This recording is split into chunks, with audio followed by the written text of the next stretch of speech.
Baik, bismillahirrahmanirrahim. Assalamualaikum warahmatullahi wabarakatuh.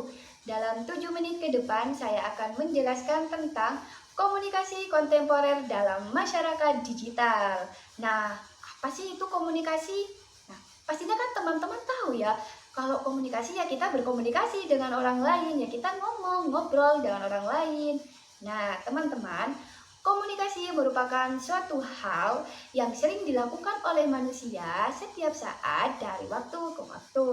Namun, seiring berkembangnya zaman, seiring perubahannya zaman, komunikasi ini berkembang sangat pesat. Aspek kehidupan juga terdampak. Aspek kehidupan terdampak. Nah, komunikasi berkembang pada masa saat ini itu dinamakan komunikasi kontemporer.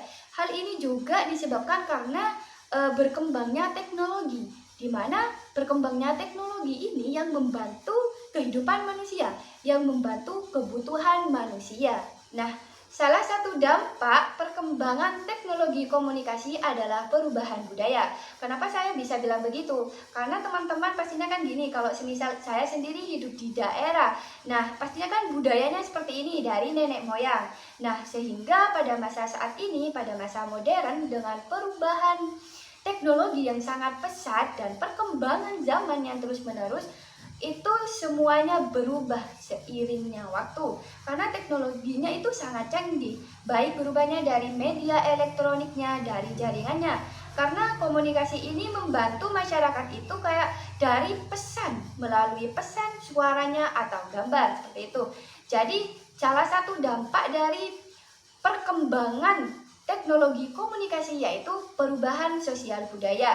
Jadi teman-teman pastinya kan tahu, oh jadi dulu kalau di daerah ini budayanya seperti ini. Seiring dengan berjalannya waktu, berkembangnya waktu, itu malah berubah seperti ini, seperti itu. Jadi itu baik dari media elektroniknya, baik dari jaringannya, dan bahkan itu dari gambar maupun videonya, seperti itu. Kemajuan teknologi juga memberikan dampak buruk kepada masyarakat. Kenapa saya bisa bilang begitu? Karena dengan akulturasi budaya, di mana masyarakat itu mendapatkan sebuah informasi dari luar, sehingga budayanya sendiri itu tergeserkan, seperti itu. Jadi kayak semisal kita ini tidak bangga dengan budayanya kita sendiri, kita malah menerima dari budaya asing, seperti itu. Itu sangat berdampak buruk bagi masyarakat. Karena apa? Kita sebagai Gen Z, generasi Z, itu pastinya kan kita ngikut, seperti itu. Jadi teknologi itu kalau semisal kita mendapatkan sebuah informasi dari luar, budaya asing yang masuk, nah pastinya kan kita menggeserkan budaya nasionalnya kita, seperti itu. Dan bahkan ada juga yang tidak bangga dengan budayanya sendiri, malah menerima dari budaya asing. Nah, itu salah satu bentuk dampak buruk dari perkembangan teknologi jika kita salah mengambil sebuah informasi dari luar.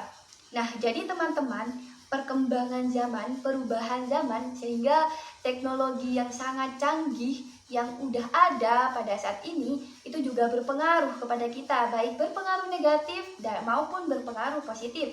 Tergantung kita memakainya, tergantung kita mengambilnya, seperti itu.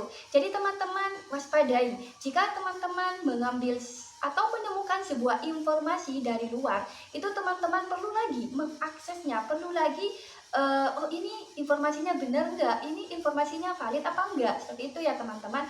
Karena pengaruh perkembangan teknologi pada saat ini itu juga dampaknya itu bukan negatif, bukan positif, tetapi dua-duanya, seperti itu ya teman-teman. Nah, masyarakat, apalagi masyarakat yang ada di pelosok, yang ada di daerah terpencil, pastinya kan kayak sulit untuk mendapatkan sebuah informasi dari luar. Nah, sehingga kadang kan ada informasi dan masyarakat itu malah mempercayainya. Karena apa? Karena ya dia itu hidup di pedesaan, dia itu hidup di pelosok kecil, seperti itu. Sehingga akses untuk mendapatkan informasi lainnya itu sangat sulit. Nah, pada saat itu langsung mengambil keputusan, oh berarti ini valid, informasinya valid, sehingga dia itu bisa menyebarkan ke masyarakat lainnya. Itu sangat tidak boleh teman-teman, itu dampak buruk. Karena kita sebagai Gen Z, kita sebagai generasi Z, kita harus kayak bangga dengan budaya kita. Maksudnya kita boleh mengambil informasi dari luar, kayak semisal itu sebagai referensi, seperti itu ya teman-teman. Nah, Gen Z ini sebagai contoh, Gen Z ini harus memberikan contoh bahwasanya kita hidup di Indonesia saat ini itu kita memiliki teknologi yang sangat canggih dan kita tidak bisa terpengaruh dari budaya luar, dari negara-negara asing. Kita harus bangga dengan produk kita Indonesia. Seperti itu ya teman-teman. Jadi kesimpulannya dari saya itu, komunikasi kontemporer dalam masyarakat digital itu yakni komunikasi yang berubah, seperti itu. Komunikasi kontemporer dalam masyarakat digital yakninya kan masyarakat yang hidup pada masa sekarang, masyarakat yang hidup pada masa modern. Jadi semuanya berubah dari komunikasinya, seperti itu. Jadi pesan dari saya itu, teman-teman ini harus mewaspadai.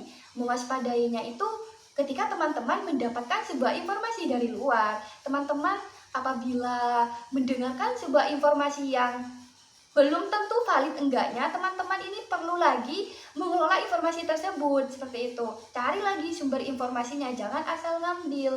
Karena kita kan pastinya sebagai Gen Z kayak apa ya, membantu gitu loh. Kayak oh iya berarti ini begini, informasinya begini. Kita perlu menyampaikan kepada halayak, seperti itu teman-teman. Jadi teman-teman jangan langsung ambil sebuah informasi yang belum tentu valid enggaknya, seperti itu ya teman-teman. Jadi perlu diingatkan lagi kalau teknologi, perubahan teknologi yang terjadi dari dulu, dari masa dulu sampai sekarang itu sangat pesat teman-teman. Teman-teman pasti tahu sendiri kan, teman-teman kan pastinya pakai internet semua, jadi teman-teman itu pasti tahu. Cuman teman-teman ini harus tahu ini dampaknya ke teman-teman gimana gitu. Karena dampaknya ini dampak positif dan negatif, akan tetapi yang positif perlunya teman-teman ini mengambilnya, seperti itu. Jadi itu penjelasan dari saya tentang komunikasi kontemporer dalam masyarakat digital atau masyarakat pada saat ini, masyarakat modern. Kurang lebihnya saya mohon maaf. Wassalamualaikum warahmatullahi wabarakatuh.